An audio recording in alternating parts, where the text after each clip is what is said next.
Bapak, Ibu, dan saudara-saudari yang terkasih, minggu ini disebut Minggu Panggilan atau Minggu Gembala Agung. Gembala kita adalah Yesus Kristus.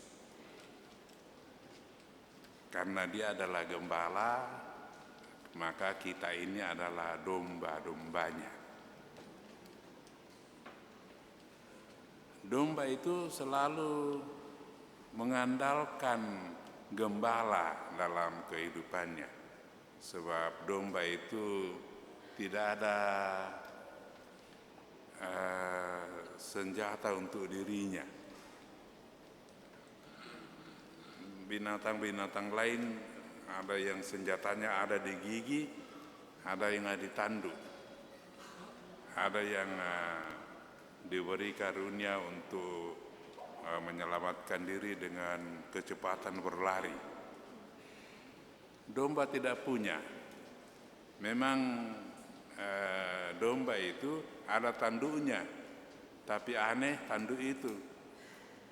Kalau mulai panjang, mulai terbentuk itu dan mengarah ke bawah, ya, dan putar-putar, sama sekali tidak menolong pembelaan dirinya. Jadi sama sekali tergantung dari gembalanya.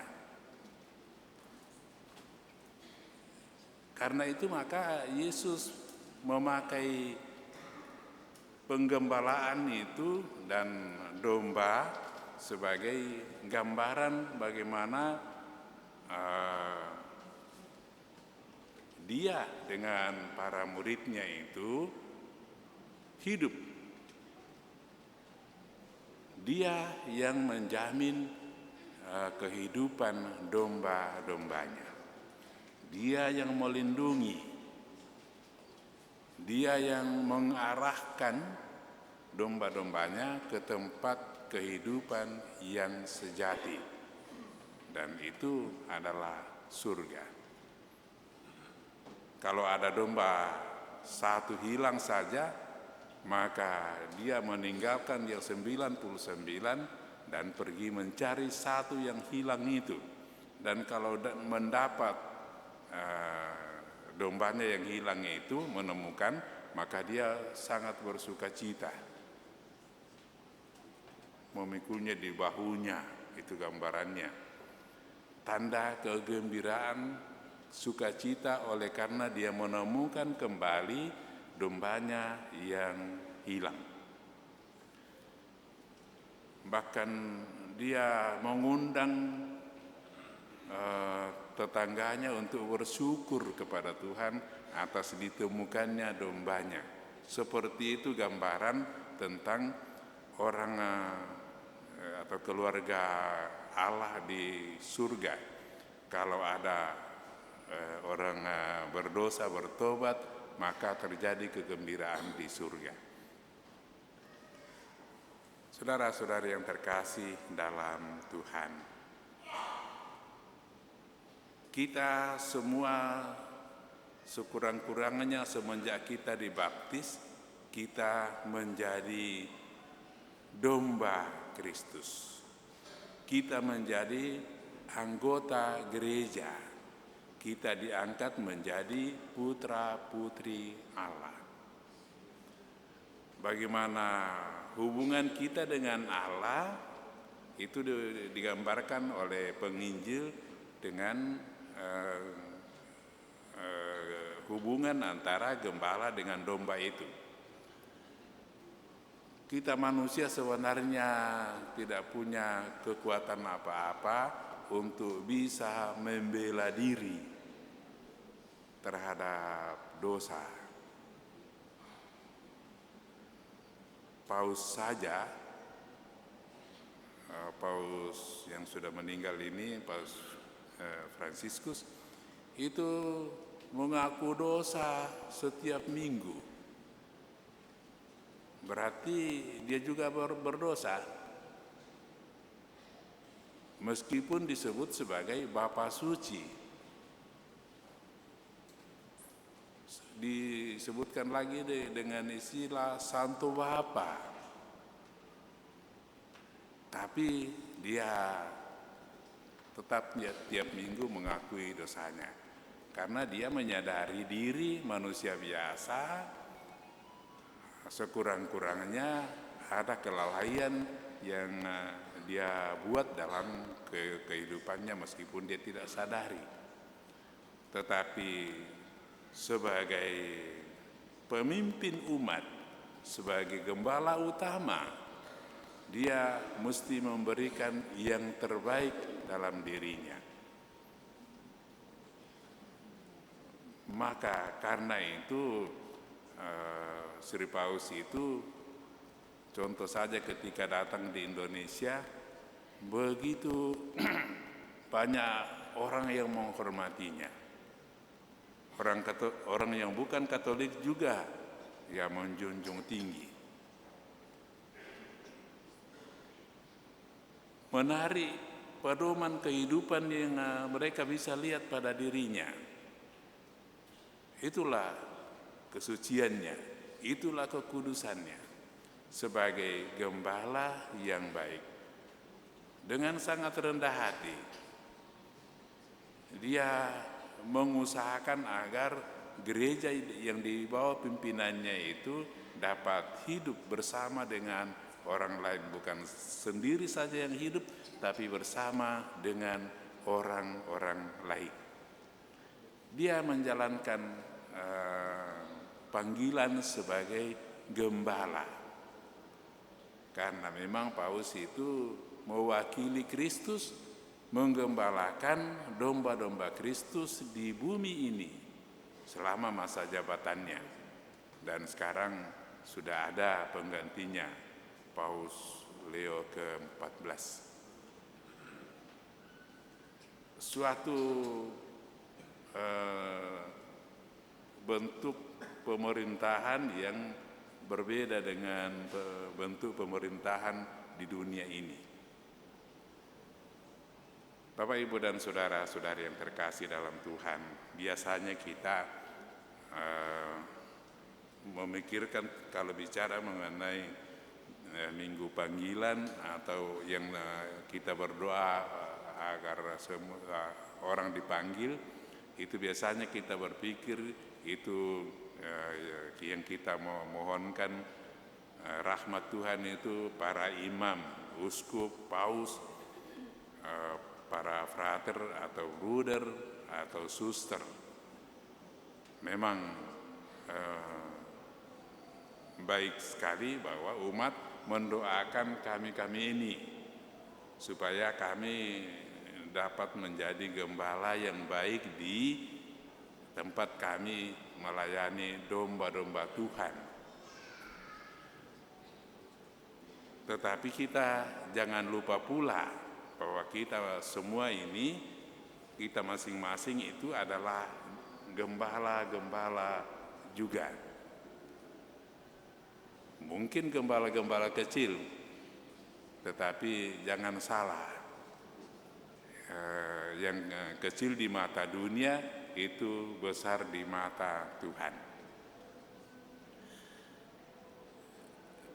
Kita sebagai bapak rumah tangga adalah kita dipilih oleh Tuhan untuk menjadi gembala di dalam keluarga kita. Bersusah payah mencari nafkah untuk anggota keluarga kita. Itu sudah panggilan namanya, dan kita sudah menjalankannya dengan baik. Mungkin dari 100 bapak, mungkin saja ada satu yang kurang baik, tapi ya sudahlah, kita doakan supaya mereka menjadi bapa yang baik dalam keluarga pada khususnya, tetapi memberi contoh kepada komunitas-komunitas lain di dunia ini pada umumnya. Begitu juga ibu. Ibu itu adalah gembala pada bidangnya di dalam keluarga, pada bidangnya di tengah masyarakat. atau komunitas-komunitas yang diikutinya. Memang Tuhan membangun kehidupan kita bersama itu tidak sendiri, tetapi bersama dengan orang lain. Ya, kadang-kadang umat berpikir bahwa bagaimana dengan pastor suster hidup sendiri. Formalnya seperti hidup sendiri, tetapi senyatanya umat yang menghidupi kami, menyediakan tempat di mana kami tinggal, menyediakan sarana-sarana lain seperti mobil, seperti motor, itu pemberian umat. Memang tidak disebut namanya siapa yang memberi, kalau kadang-kadang ada yang pribadi memberikan, tapi semua atas nama umat. Tapi lebih banyak yang kita kumpulkan bersama-sama, dan kita di dalam gereja memanfaatkan itu untuk kepentingan kita bersama, karena pelayan-pelayan kita butuhkan di dalam kehidupan bersama. Jadi tetap kami bersama dengan umat, bersama dengan semua, walaupun tidak tiap hari bersama, tetapi lewat cara-cara seperti itu kita selalu bersama. Tiap hari juga kami mendoakan kalian, mendoakan gembala-gembala, mendoakan bapak-bapak, mendoakan ibu-ibu, mendoakan anak-anak, ya, dan sebagainya. Dan lewat doa itu kita menjadi dekat kepada Tuhan. Dengan menyadari bahwa Tuhan dekat dengan kita, maka kita mengandalkan Tuhan dalam kehidupan kita, melebihi kemampuan kita sebagai manusia secara pribadi. Mungkin ada orang yang fasih berbicara, membuat orang lain dapat terharu, dapat tersentuh dalam kehidupan. Tetapi yang utama itu adalah Tuhan. Semuanya itu kita dapatkan dari Tuhan. Talenta yang kita miliki itu datangnya dari Tuhan. Jadi memang kita tidak pernah boleh menyamakan diri dengan Tuhan, apalagi lebih daripada Tuhan. Kita diminta untuk senantiasa rendah hati, melaksanakan apa yang dapat kita laksanakan dengan sebaik-baiknya, tidak pertama-tama untuk diri sendiri, tetapi untuk sesama kita dimulai dari yang dekat, keluarga, teman, dan sebagainya, juga dengan orang-orang yang tidak selamanya kita ketemui mungkin. Itulah cara hidup yang dikehendaki Tuhan dalam atau di antara domba-domba Tuhan. Maka Tuhan berbahagia, bersenang melihat kita gembira satu dengan yang lain.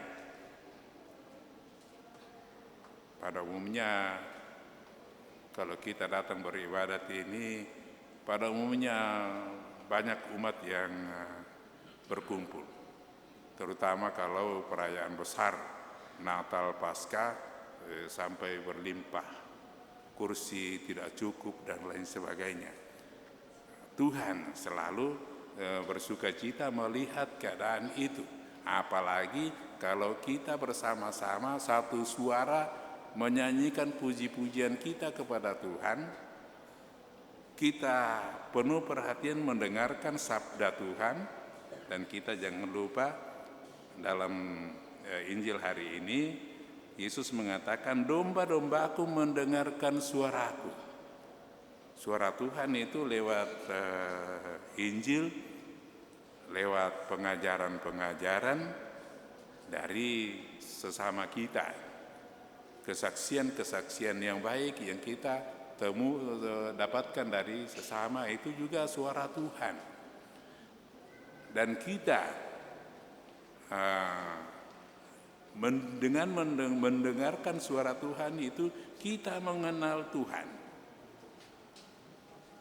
Dan setiap kali kita dalam kesulitan, kita mendengarkan suara Tuhan, kita merasa aman.